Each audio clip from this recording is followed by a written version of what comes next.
우리가 세상을 삽니다. 이런 삶을 왜 살아야 하는지 오늘 이제 지난 시간에 이어서 오늘 정리를 하겠습니다.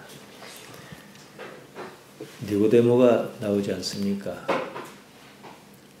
요한복음 3장이 영생을 말합니다. 우리 신앙은 그거예요. 복음서 중에서 특히 요한복음은 영생 문제가 매우 많이 나옵니다. 3장 16절을 복음 중에 복음이라 하지 않습니까? 하나님께서 세상을 이처럼 사랑하사 독생자를 주셨으니 이는 저를 믿는 자마다 멸망치 않고 영생을 얻게 하려 하심이니라. 영생이 삶의 목표예요. 다른 무엇도 목표가 아닙니다. 하지만 흔히들 생각하는 영생은 상당히 관념적이에요. 현실적이지 않다 보니까 말만 영생이에요. 오래오래 산다 생각해요. 시간 개념이 없거든요. 거기는요. 영생을 현실적인 일로 알았다면 조아무개 목사처럼 필요 이상의 돈을 탐하는 일이 없었을 것입니다. 영생을 정말로 현실적으로 알았다면 김아무개 목사처럼 자식에게 자기 자리를 세습하는 일은 하지 않았을 것이 분명합니다. 영생과는 아무런 상관없는 일을 삶의 목표로 삼았다는 겁니다. 이것보다 저것이 확실히 더 좋다면 이것은 필요하지 않습니다. 무엇이 이익이냐 이 문제입니다. 저것이 이익이면 저것을 취하고 이것이 이익이면 이것을 취합니다. 그들에게 영원한 생명은 한마디로 말만 그렇지 뜬구름 잡는 얘기다 이 말이에요. 그런데 이 지구상에 존재하는 수많은 기독교인도 다는 아니지만 대개가 그래요. 영생을 꿈꾸며 교회 다니는 사람이 얼마나 있을까요? 여러분 영생 꿈꾸고 여기 오셨어요? 이거 심각하게 생각하셔야 해요. 알려 하고 탐구해도 분명히 복음은 영생을 말하거든요. 우리가 흔히 말하는 천국은요, 천국이나 극락이나 천당이나 불교하고 똑같아요. 그거 아닙니다. 본질은 영생입니다. 영생의 문제를 이해해야 해요. 예수님께서는 당신의 사명을 말씀하셨습니다. 요한복음 12장 49절에서 50절에 나오는데요. 먼저 요한복음 12장 49절을 보면 이렇습니다. 내가 내 자유로 말한 것이 아니요 나를 보내신 아버지께서 나의 말할 것과 이룰 것을 친히 명령하여 주셨으니 명령하셨다고 합니다. 당신 임의로 자유로 말씀하시는 것이 아니라 그러셨습니다. 아버지의 명령이다 그랬는데요. 그 다음에 요한복음 12장 50절 보면요. 나는 그의 명령이 영생인 줄 아노라. 영생을 명령받았다는 겁니다. 실제로 요한복음엔 아주 많이 나옵니다. 그러니까 우리가 영생을 이해를 못하는 것이야 하나님께서도 뭐라 안 하실 거예요. 그러나 이해하려고 애는 써야 해요. 그러면 도대체 지금 내 삶의 영생이 도대체 뭐하냐. 그러면 거기에 초점을 맞춰서 삶을 살든지 어떤 이런 게 있어야 하지 않겠느냐는 거죠. 조금 전에 읽어드린 말씀에 예수님의 존재 가치가 담겨 있습니다. 영생을 알리는 것이 하나님의 명령이라는 거예요. 예수님의 사명입니다. 자, 한번 봅시다. 창세 때부터 인간에게는요, 영생의 문제가 있었습니다. 에덴 동산에는요, 중요한 나무 두 가지가 있었어요. 하나는 선악을 알게 하는 나무였고, 이제 따먹어 버렸죠. 못 따먹은 나무가 하나 더 있어요. 생명나무, 곧 영생하게 하는 나무였습니다. 그것까지 그냥 같이 얼른 따먹어 버렸으면은 그냥 계속 살았을 텐데, 그 미처 못 따먹었어요. 창세기 3장 22절에 여기에 대한 의미심장한 말씀이 있습니다. 여호와 하나님께서 가라사대 보라 이 사람이 선악을 아는 일에 우리 중 하나와 같이 되었으니 선악과를 따먹어 버렸으니까요. 적어도 그 부분에 대해서는 하나님과 같아졌다 이 말이에요. 그가 손을 들어 아담과 하고 손을 들어 생명나무 실과도 따먹고 영생할까 하노라. 그러니까 못 따먹게 하자. 당분간 영생을 못하게 하자. 이 말씀이지요. 아담과 하와가 아무튼 선악을 알게 하는 나무의 실과를 따먹어 버렸습니다. 하나님께서는 사람이 생명나무 실과도 따먹고 영생할까 하노라 하셨다고 합니다. 하나님께서 못 따먹게 조철하셨어요. 창세기 3장 24절에 나옵니다. 이같이 하나님께서 그 사람 쫓아내시고 에덴 동산 동편의 그룹은 이제 천사의 어떤 형상을 말합니다. 두루 도는 화영검을 두어 생명나무 길을 지키게 하시니라. 못 따먹게 이제 다 이렇게 하셨다는 거죠. 자, 보십시다. 인간이 무슨 일인지 모르지만 어쨌든 에덴 동산을 쫓겨났습니다. 혹시라도 생명나무에 접근할까 조차 하셨습니다. 선악을 알게 하는 나무와 생명나무, 선하게 알게 하는 나무, 영생하게 하는 생명나무가 있어요. 인간이 어디 있어요? 요 사이에 있다 이 얘기예요. 하나는 해결했어요. 하나님과 같이. 하나는 아직 해결 못했어요. 영생이요. 인생이 여기 있다는 얘기예요. 이게 선악을 알게 하는 나무, 생명. 그 전에는 뭐예요? 둘 다 안 따먹었으니까 요점 있겠죠. 그러니까 상관없어요. 상관이 없는 거예요. 좋다는 게 아니고 상관이 없어요. 근데 일단 여기까지는 해결하고 보니까 여기까지 건너갈 때 못 건너가니까 어떻게 해요? 징검다리를 건너가야 못 건너가면 어떻게 해요? 물에 빠지죠. 고통. 인생은 그거예요. 영생할까 하노라. 이 말씀 결국 영생한다는 거예요. 영생을 지향해야 한다는 거예요. 이처럼 인생의 목표는요, 창세 때부터 정해진 일입니다. 삶은 그 과정입니다. 다만 대가를 치러야 합니다. 고통이에요. 삶이 고통이 이유입니다. 이 삶이 모든 것이 아니라는 사실을 우리가 배워야 해요. 그 사실을 받아들이는데 고통이 따라. 왜 고통이 따른지 아십니까? 받아들이기 싫으니까요. 그렇지 않습니까? 고통이 어떤 역할을 한다는 거죠. 뭐 저 세상이 뭐 천국인지 천당인지 극락인지 차치하고 어쨌든 죽은 이유라 보고 뭐 봅시다. 저 세상이 무엇인지 몰라요. 아는 사람이 없어요. 사실요. 그럼에도 저 세상을 인정하고 받아들인 데는 두 가지 경우가 있습니다. 첫째는 이 세상 삶이 싫어서예요. 살고 싶지 않을 정도 싫습니다. 대부분은 그래서 저 세상을 원하지 모르는데 어떻게 좋아해요. 이 세상 삶이 좋아 보세요. 누가 하나님 찾나. 드물게는 저 세상을 기대하는 경우가 있어요. 이 삶에서 하나님을 알고 어떤 이치를 터득하는 경우입니다. 교회에 나왔습니다. 이 삶을 한번 바꿔보자. 예수님 믿고 복받자. 이것은 이 삶을 바꿔보자 이 말이에요. 이 삶이 바뀌지 않는 거예요. 조금 바뀔라 하다가 말아버린 거예요. 생각처럼 확 바뀌지 않아요. 그러자 저 삶에 대한 이해가 바뀌기 시작합니다. 저 삶에 대한 이해가 이 삶을 살게 합니다. 저 삶을 위하여 이 삶이 있다는 사실을 압니다. 그러한 사람은 이 삶에 집착하지 않아요.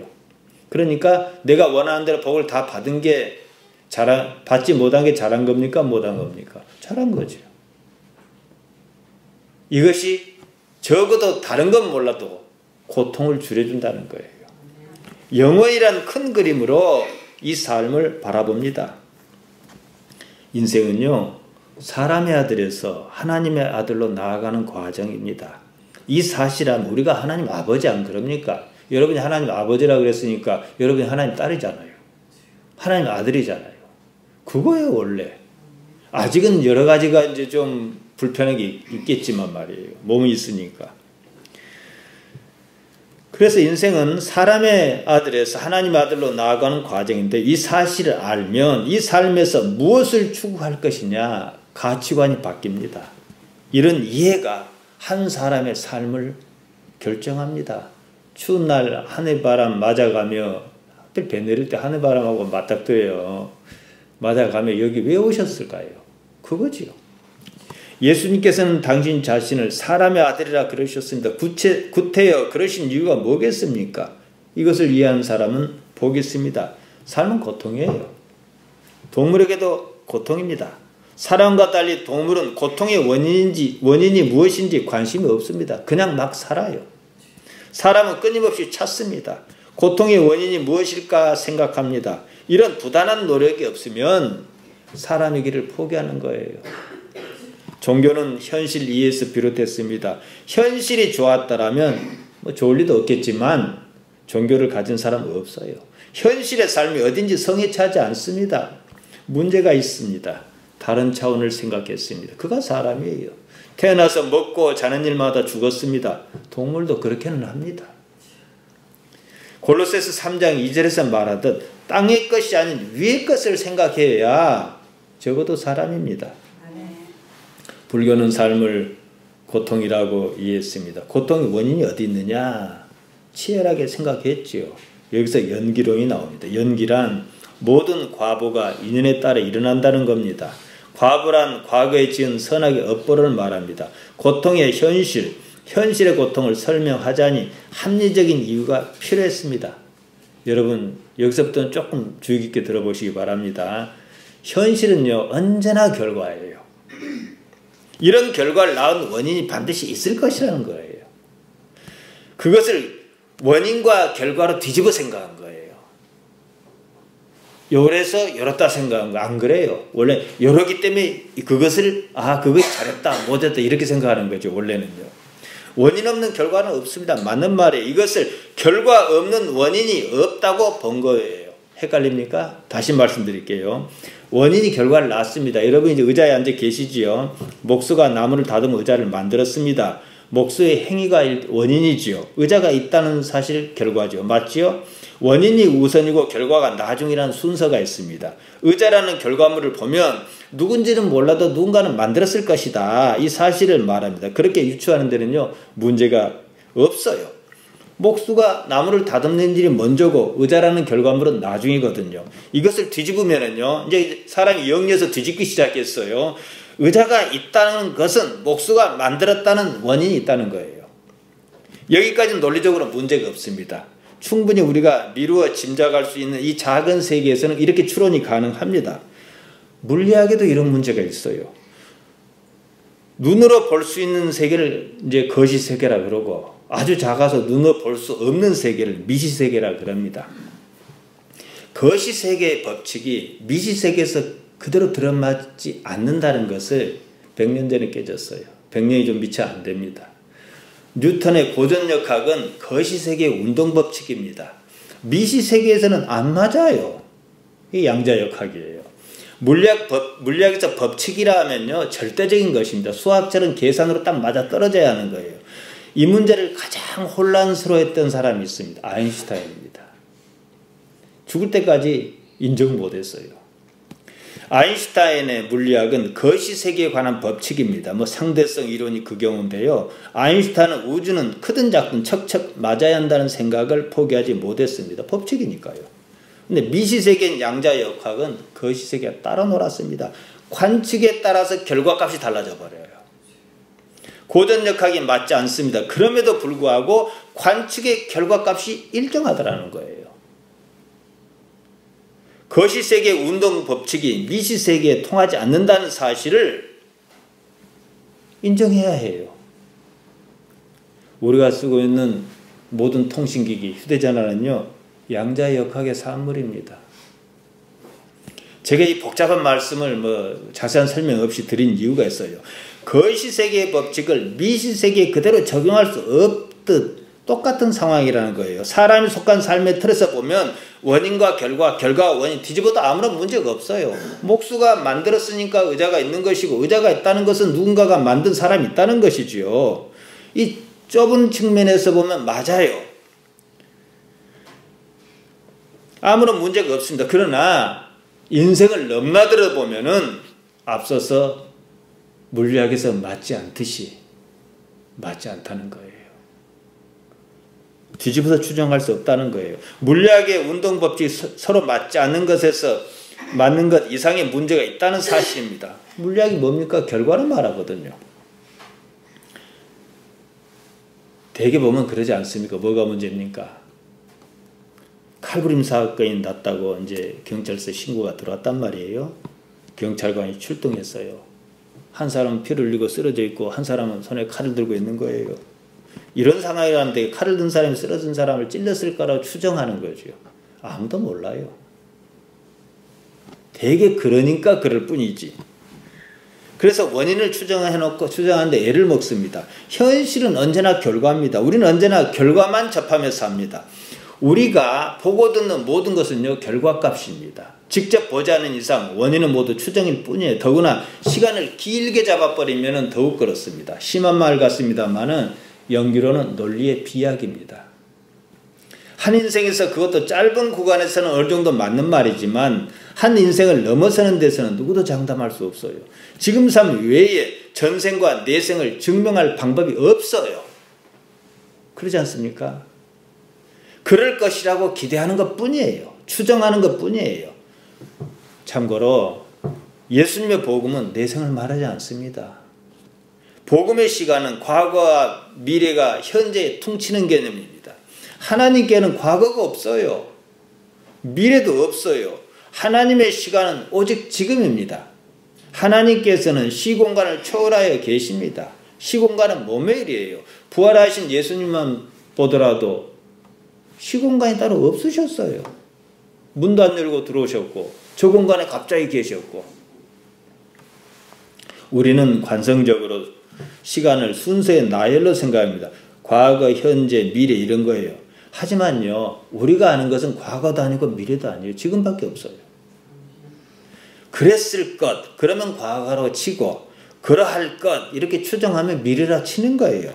우리의 현실은 언제나 현재입니다. 현재는 결과값입니다. 우리가 알 수 있는 것은 지금 그리고 여기뿐입니다. 나머지는 알고 있는 거기에다 지난 경험을 가지고 자기 생각을 보태 짜맞추는 거예요. 사람은 감성이 풍부하다 보니까 여기서 서로 어긋나면 오해가 생겨서 이제 감정 싸움이 일어나지요. 흔히들 착각합니다. 영생은 오래오래 사는 개념이 아니에요. 오래오래 살면 죽을 맛일 겁니다만. 지금 사는 인생도 지루한데 말이죠. 영생은요, 한 존재가 몸을 넘어서, 여러분이 뭐 이해가 가능할런지 불가능한지 모르겠습니다만 어쨌든 몸을 넘어서 시간을 벗어버리는 삶을 말해요. 불교든 기독교든 현실은 고통입니다. 기독교는 불교와 달리 전생이니 내생이니 윤회니 뭐 그러는데 우리는 그렇게 생각하지 않습니다. 삶은 단 하나예요. 그건 그렇다 치더라도 현실의 고통을 어떻게 이해할 것이냐는 문제가 있습니다. 고대 신학자들은 역시 추정의 오류를 범하고 말았습니다. 아담과 하와가 실과를 따먹었기 때문에 그 후손이 우리가 고통을 겪어야 한다. 원조론입니다. 이 또한 고타마 시타르타가 그랬듯이 원인과 결과라는 방식으로 결과를 가지고 원인이 그럴 것이라고 추정한 추론에 지나지 않습니다. 본 적 없어요. 원인 없는 결과는 물론 없어요. 하지만 우리가 모른다는 거죠. 그렇다 하여 어떤 사건을 원인이라고 특정하는 것은 위험한 발상입니다. 불교는 전생을 특정했습니다. 우리가 전생을 믿을 수 없어요. 성경은 아담과 하와 때문이라고 특정하지 않습니다. 단지 그런 일이 있었다는 거예요. 그런 일이 있었다, 그랬다, 이 사실을 진술할 뿐입니다. 그렇게 생각한다면 우리는 만약에 원인과 결과처럼 이렇게 본다면 말이에요. 우리는 아담과 하와가 실과를 따먹지 않는 현실은 생각할 수 없어요. 따먹을 수밖에 없는 거예요, 그것은요. 안 그러면 우리는 세상에 없었을 것 아니겠습니까? 출산에 난 고통은 실과의 사건의 원인입니다. 그러면 생육과 번성은 또 어떻게 가능했겠습니까? 고통 없는 출산은 있을 수 없습니다. 임신 자체도 고통이고 아이를 키우는 것도 고통이에요. 현실은 어떤 모습이든지 간에 무조건 고통이에요. 성경은요, 고통이 어째서 있느냐, 왜 있느냐를 말하지 않습니다. 현실 삶에서 고통이 무엇을 요구하느냐, 그것을 말한 거예요. 고통이 여러분에게 무엇을 요구했습니까? 이 자리에 나오게 만들었잖아요. 그러니까 이 자리에 왜 나왔는가를 또 알면은 더 높은 데를 추구하면서 고통을 줄일 수는 있겠지요. 많이요. 그래서 예수님 믿으면 복 받는다는 말이 틀린 말은 아니에요. 복을 받았다는 건 고통이 적어졌다 이 뜻이에요. 고통이 하나님을 바라보게 합니다. 욥이 뭘 말합니까? 욥이 무슨 잘못이 있어도 고통을 겪었습니까? 아니에요. 다만 귀로 듣기만 하였었던 하나님을 눈으로 배움나이다 고백할 수밖에 없었다는 거예요. 그러고 나서 뭐라 합니까? 곱절로 주었대요. 곱절은 상당히 의미가 깊은 상징성 있는 말입니다. 더 나았다는 얘기지요. 물론 그래 봐야 끝내 하나님 찾지 않는 사람도 있긴 있어요. 뭐. 불교는 여러 가지 이제 기본적으로 고집, 멸돈이 이런 사생제는 참 좋은데 현실한 고통을 전생에 특정했다는 데서 동의할 수가 없는 부분이 있지요. 모르는 것은 그냥 모른 채로 두는 것이 낫습니다. 합리성에 깨맞추려다 보니 단지 그럴듯할 뿐인데 그렇다고 정해버렸어요. 원죄로만 보면 그럴듯합니다. 그뿐이에요. 그러면 어떻게 해요? 나는 맨날 죄인입니다. 죄인입니다. 이러고 사는 거죠. 그 문제가 아니에요. 우리에게 필요한 것은 죄인이 아니냐 이 문제가 아니에요. 어떻게 살 것이냐 이 문제입니다. 인생은 고통 많습니다. 현실적으로 그래요. 고통이 아니었다면 우리는 하나님을 찾지도 알려 하지도 않았다는 사실입니다. 자, 그러면은 그러고 말 게 아니라 더 나가자는 거죠. 더 하나님을 추구해야 할 거 아닙니까? 고통이 나를 하나님을 찾는 대로 불렀으면은 하나님께서 일단 목적지잖아요. 그럼 하나님을 더 찾는 쪽으로 나가야 하지 않겠느냐는 거예요. 할 수만 있거든 말이에요. 못할 것 같고 그럴 수는 없어요. 할 수만 있으면 말이죠. 야곱은 아들 요셉이 죽은 줄로만 알았습니다. 그 아들이 애굽의 총리 대신이라는 사실이었습니다.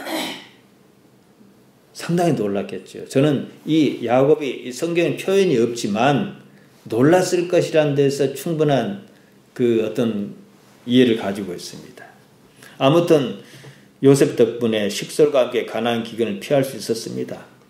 죽은 줄로만 알았던 아들이 멀쩡하게 살아있어서 충격이었을 수도 있고요. 게다가 대국의 총리 대신이어서 충격일 수도 있는데 그것 때문이 아니에요. 하나님 때문이었다는 거죠.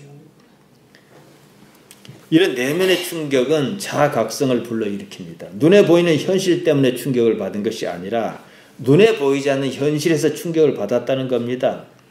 우리가 잘 알다시피 살려고 애쓴 사람입니다. 자신이 그렇게 애쓴 삶이 하나님 앞에 하나님께서 하신 일 앞에 여지없이 무너지는 경험. 요셉을 보는 순간 자기가 무너지는 경험을 했다는 거예요. 다른 사람이 아니라 야곱은 충분히 그럴 사람이에요. 거기서 상실감 같은 것이 있었습니다. 우리 또한 그런 것이 있어야 합니다. 절망 바로 그 자리에 새로운 소망이 솟기 때문입니다. 그것이 바로 우리의 참다운 자아가 가지는 소망입니다.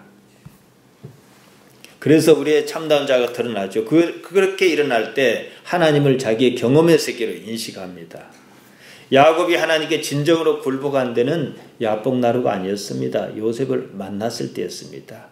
야곱은 3번 하나님을 찾습니다. 첫 번째는 팥죽 사건으로 쌍둥이형 예서를 피해서 하란 땅으로 갈 때였습니다. 하나님의 사자가 오르락내리락한 사닥달의 꿈을 꿉니다. 거기서 하나님의 돌보심을 청하고 제사를 드리고 11조를 약속합니다.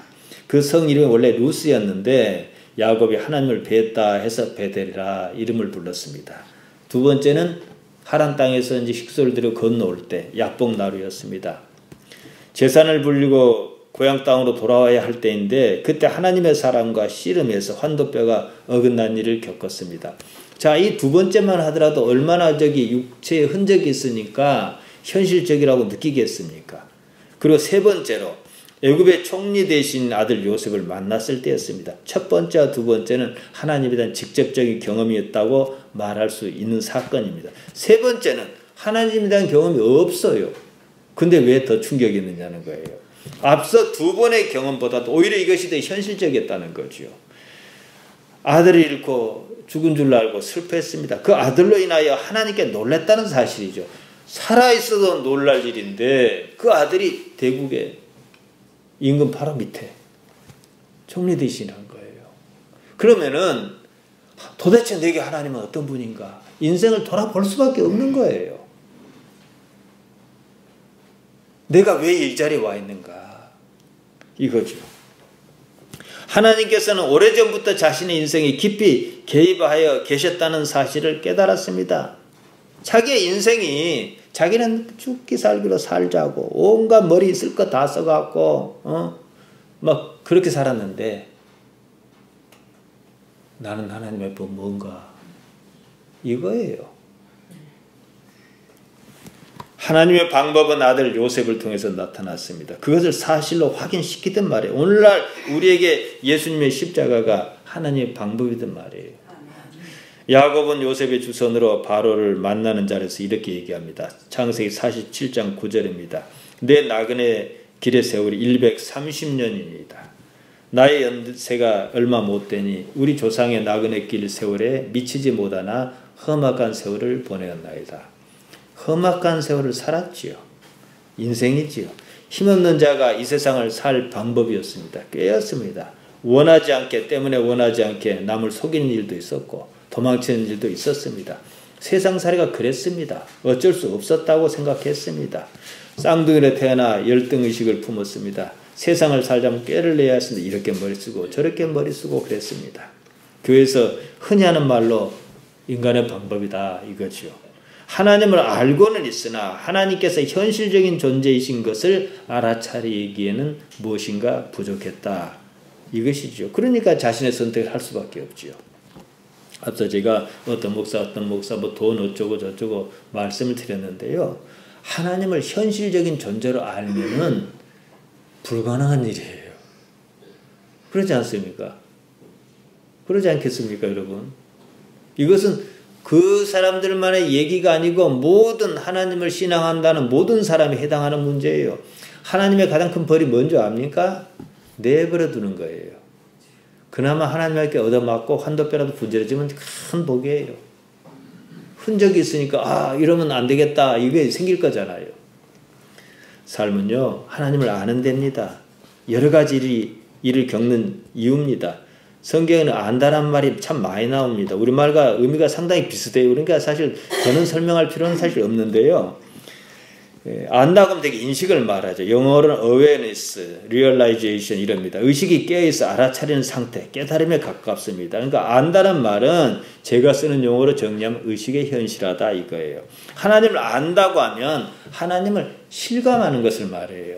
근데 어떻게 실감할 것이냐. 제가 앞서 야곱의 얘기를 예로 든 이유가 거기 있어요. 형에게 쫓겨서 도망가면서 하나님 나 살려주십시오 하고 환상을 천사가 오르락내리락 환상을 보고 하나님 또 죽게 생겼습니다 하고 하나님의 천사와 씨름하다가 나를 끝끝내 축복하소서 안 그러면 안 놓겠나이다 하다가 환도뼈 부러지고 이것도 적지 않은 경험입니다. 그보다 더 큰 경험이 뭐였어요?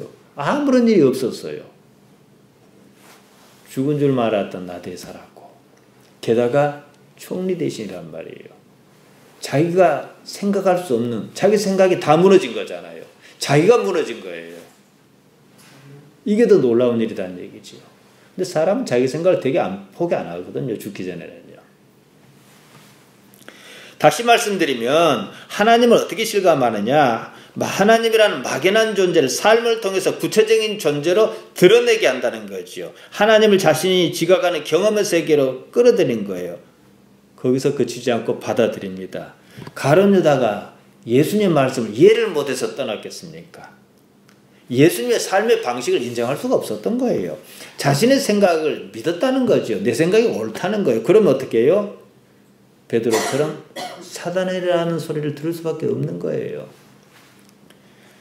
자기 부인, 꼭 거치하는 단계가 자기 상실의 경험입니다. 우리는 삶에서요, 여러 가지 상실의 상황을 만납니다. 상실을 겪는 자는 우리 실제 자가 아니기 때문에 두려워할 건 없어요.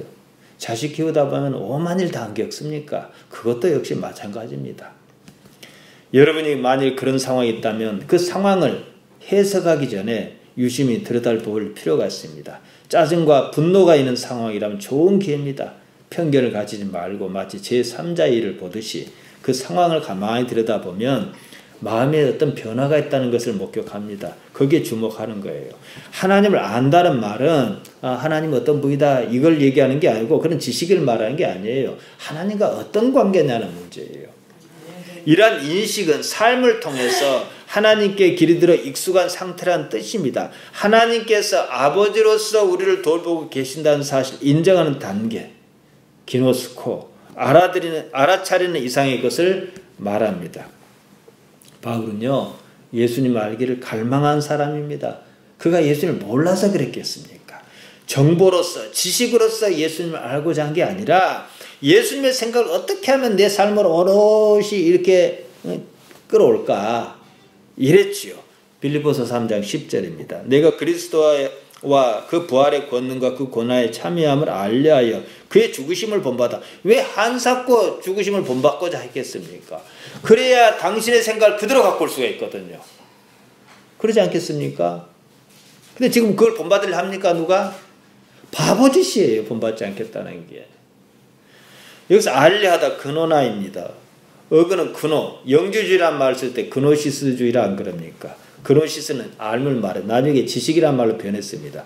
영지주의라는 말이 이럴 때는 지식주의인데요. 하나님의 은혜가 아니라 자기가 안다는 사실, 구원파가 거기에 해당하지 않겠나 싶어요.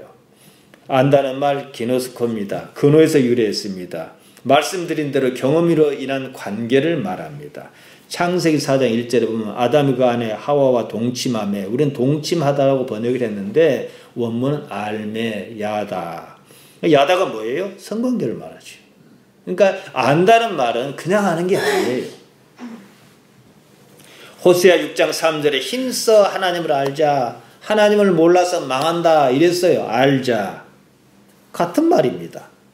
이게 야다의 본래 의미는 직접 보아서 확인하다, 관찰, 주의, 깨달음, 의도적 동작 이런 의미가 있고요. 때로는 인정하다, 알아차리다, 이해하다, 탐지하다, 느끼다 이런 의미도 있고요.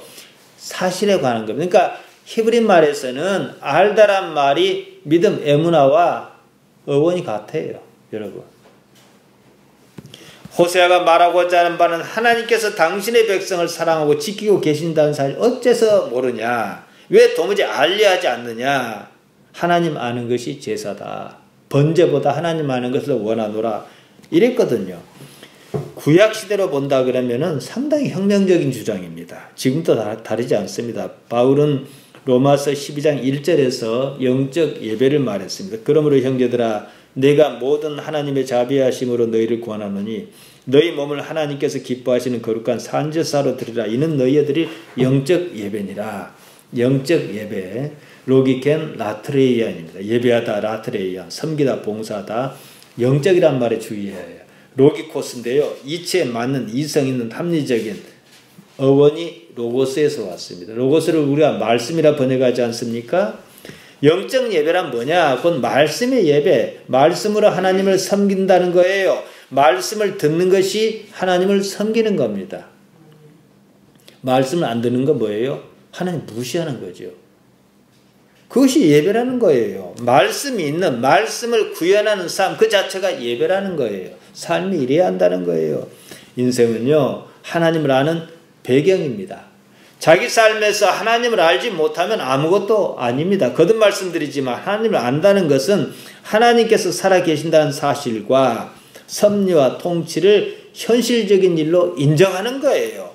예수님께서 수없이 말씀하셨던 하나님의 나라 바실레이아 투 데우가 그겁니다. 사람이 자기 인생에서 하나님을 깊이 인식한다는 것, 그리고 받아들인 상태가 거듭났다. 그가 어떻게 해요? 하나님을 본다는 거예요. 하나님 나라를 본다는 거예요. 산다고 말합니다. 그 삶은요, 어머니 뱃속에서 잉태함으로 시작해서 죽는 날까지를 말합니다. 영생은 지금 하나님을 현실적으로 의식하는 지금 우리 삶 그 자체가 영원하다는 거예요. 우리가 가진 이 육신이 죽고 나면 그때 거기서 무엇을 시작하는 것이 아니에요. 천국 하나님 나라는 예수님으로 말미암아 이미 우리 가운데 임하여 있습니다. 하나님께 함께 하신다는 말씀이 뭡니까? 임마누엘. 우리와 함께 하신다 이 뜻이죠. 이 영생이 뭐예요? 하나님과 깊은 관계로 기노스코, 야다 하는 관계처럼 밀접한 관계로 함께 있는 거예요. 우리가 어떻게 있어요? 하나님을 의식해야죠. 우리 인생에는 이야기가 있습니다. 거기에 희로애락이 있습니다. 그 속에서 우리가 듣고 배운 대로 하나님을 알아차리는 일이 있습니다. 나라고 하는 존재는 알아차리는 그 의식입니다. 내가 무엇인가를 할 때 그 모든 것을 의식하는 존재가 바로 나라는 거예요. 이제 여기서부터 조금 복잡한데 그냥 막 하겠습니다. 이해해 주시길 바라요. 아주 좀 복잡합니다. 쉽게 할 제가 실력이 안 돼요. 내가 의식한단 말이에요. 의식해요. 그러므로 나는 존재하는데 생각하는 것은 내가 아니에요. 생각은 나의 의식과 상관없이 의식 저편에서 지가 알아서 작동해서 튀어나옵니다. 의식하는 그 의식이 바로 난데요. 나는 의식으로서 의식하지만 의식의 배경은 삶이라는 거예요. 삶을 통하여 나로 하여금 의식의 주체로 있게 하는 분이 누구냐? 하나님이시다. 이 말씀입니다. 우리 각자 인생은요, 내 것이 아니에요. 내 것이면 내가 선택해서 와야 하잖아요. 아니에요. 태어나고 보니 이런 인생이었어요. 그럼 내가 할 수 있는 건 뭐예요? 이 인생의 주체가 누구냐? 하나님이시라는 걸 적어도 이성적으로 알았다 그럽시다. 그럼 나는 이 삶을 어떻게 살 것이냐? 이것만 내가 할 일이에요. 하나님 때문에 이 삶을 받아들일 수 있는 거예요. 하나님 아니면 받아들일 이유도 없고 살 이유도 없어요. 이유 없이 세상을 사는 존재가 있습니다. 자꾸 이렇게 비유하니까 좀 민망스럽긴 합니다만 짐승이 그러지 않습니까? 이유 없이 살잖아요. 우리는 이유 없이 살지는 않아요. 근데 우리도 이유 없이 살면 뭐예요? 같아지는 거예요. 우리가 존재라는 말을 씁니다. being이라 그럽니다. 존재는요, 언제나 현재성을 지녀요. 어제 살았다. 지금 죽으면 어제가 의미가 없는 거예요. 그렇지 않습니까? 내일 살 것이다. 지금 죽으면 내일이 의미가 없는 거예요. 아까 제가 말씀드렸죠. 현재는 결과값이라고요. 현재를 가지고 이렇게 추정하고 저렇게 추정. 그때 내가 이랬기 때문에 이렇게 잘 사는가 보다. 그때 못했기 때문에 이렇게 못 사는가 보다. 추정이에요. 그때 못해도 잘 산 사람이 있어요. 그러면 지금 갖고 뭐라고 해요? 그때 잘했다고 또 평가를 해요. 무슨 뜻인지 이해하시겠습니까? 그러니까 과거의 나는 나가 아니에요.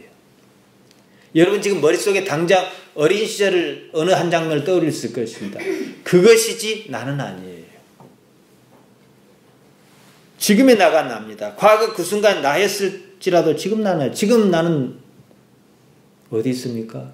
예배당에 있지요. 그럼 그걸 의식하라는 거예요. 존재는 현재성입니다. 나의 의식은 과거의 나의 의식은 지금에 훨씬 미치지 못합니다. 그뿐만 아니라 그 자체가 지나갔기 때문입니다. 어린 나입니다. 바울이 한 말대로 하면은 이렇습니다. 고린도전서 13장 11절인데요. 내가 어렸을 때는 말하는 것이 어린아이 같고 깨닫는 것이 어린아이 같고 생각하는 것이 어린아이 같다가 장성한 사람이 되어서는 어린아이의 일을 버렸노라. 버렸다 하지 않습니까? 지금 이 순간에서 본다면 그때 나는 버려야 하는 나예요. 나는 아니에요. 꿈에서 어떤 사람을 나라 여기세요. 여러분 꿈을 보면 참 신기해요. 저 사람이 나예요. 근데 나는 또 여기 또 있어요. 나가 저 사람을 나라고 여겨요. 이건 제가 다음에 말씀드릴 것입니다. 지금 이 순간에서 본다면 그때 나는 버려야 하는 나입니다. 그러므로 과거의 나는 나가 아닙니다. 꿈에서 어떤 사람 나라 여기든 말이에요. 제가 지금 여기라고 하는 시공간을 그토록 중요한 이유가 거기에 있습니다. 존재의 시공간이니까요. 어렸을 때는 덜한데 나이가 들면 들수록 이걸 놓칩니다. 나이가 들면요 깜빡깜빡 해갖고 뭐 문을 잠갔는지 열었는지 화장실 변기통 물을 내렸는지 원래는 모른다 생각 아니에요. 나이가 들어서 그런 거 아닙니다. 습관을 잘못 들어서 그런 거예요. 왜냐? 존재의 시점이 있지 않아서 그래요. 무슨 일 할 때 그 앞에 할 일을 생각. 이건 별로 중요하지 않아요. 자기가 판단할 때. 뇌는요 중요한 일만 선택적으로 기억합니다. 용량이 좀 한계가 있다 보니까 그래요. 그래서 생각 안 해요. 그러니까 지놓고 보니까 중요한 일이에요. 근데 그때 신경을 안 썼으니까 어떻게 해요? 했는지 안 했는지 모르죠. 나는 지금 하나님께서 허락하신 모든 것을 의식합니다. 그러한 나는 이 육신이 사라진데도 영원합니다. 나는 여전히 의식하고 있습니다. 의식의 대상은 삶의 모든 것 인생이라는 거예요. 제가 이런 비유를 말씀드렸죠. 우리가 흔히 태어나서 응애하다가 결혼하고 애기 낳고 늙고 죽는다. 이게 인생이라고 이렇게 얘기해요. 그러면 이렇게 가는 줄 알아요. 안 그래요. 나는 언제나 옛날에 이제 의식이 없는 상태니까 시간이 갑니다. 나는 가만히 있어요. 여러분 좀 있으면 아주 기가 막힌 장면을 구경할 겁니다. 내가 죽는 거예요. 내가 나 죽는 걸 봐요. 그거예요. 나는 죽지 않아요. 몸이 죽고 죽는 것이고 남이 나를 통해서 죽었다 하는 것이지요. 나는 그때 시간을 초월하겠지요. 인생이라고 하는 상황은 언제나 지금 여기서 나의 의식 대상으로 있을 때만 유효합니다. 하나님의 속성은 언제나 지금 여기 함께 하신다는 사실이죠. 만일 우리가 지금 여기서 벗어나 있어서 자기의 존재를, 자기의 하는 것을 의식하지 못한다면 사실은 죽은 겁니다. 잠깐이겠지만. 근데 계속 죽었은 거예요. 의식이 돌아갈 이유가 없지요. 그게 이제 완전히 몸이 죽은 거죠.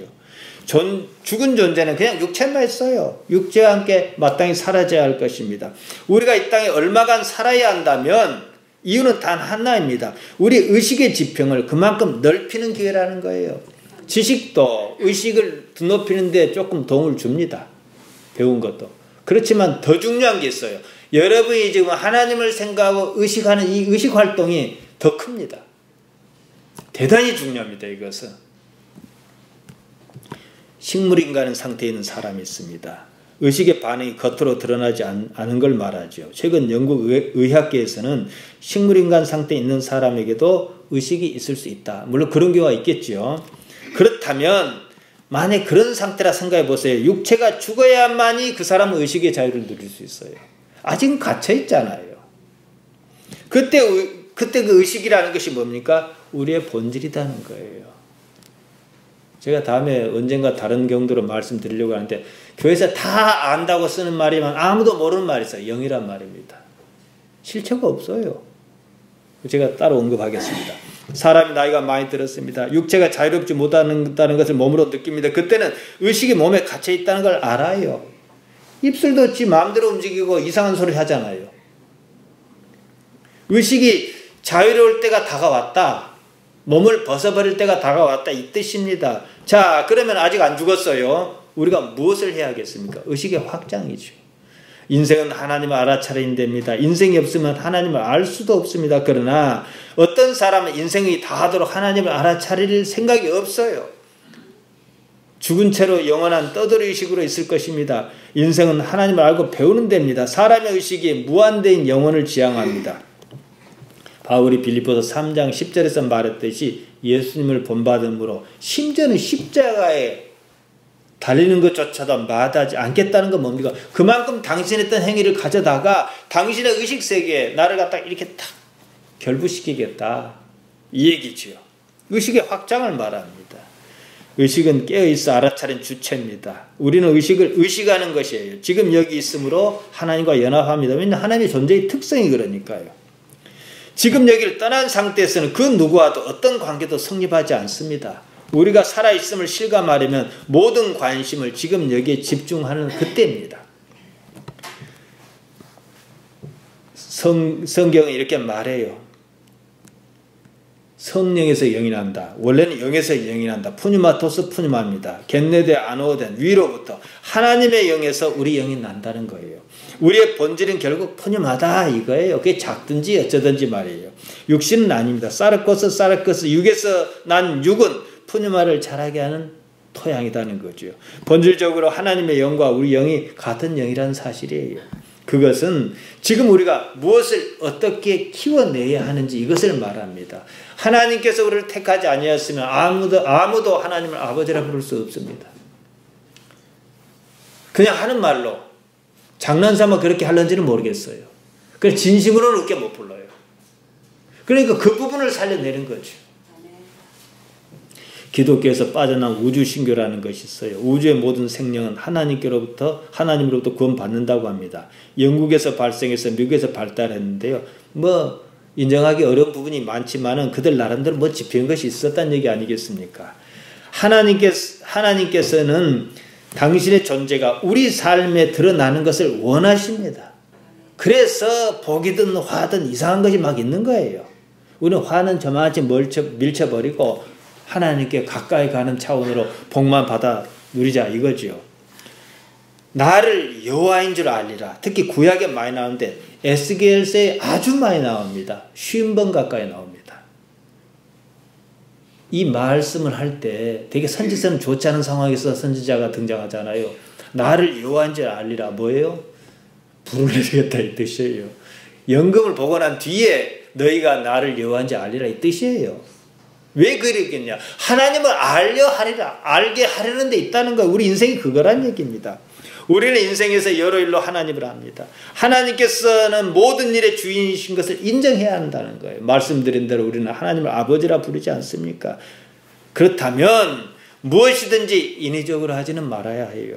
꿈은 가능하면 크게 가질수록 좋지만 다만 자기 생각으로 무엇인가 이루려고는 하지 말아야 해요. 삶을 지켜보는 가운데 하나님께서 무엇을 이루려 하시는지 주의 깊게 살피는 겁니다. 마치겠습니다. 삶에서든 하나님을 인정해야 해요. 모든 일에 하나님께서 관계에 계신다는 사실과 이 일에 하나님께서 어떻게 나타나시는지를 지켜보므로 그 지켜보는 주체가 의식 위에 의식이라는 거예요. 그리고 그것을 확장해서 키워나가는 여러분이 되시길 바랍니다. 아멘.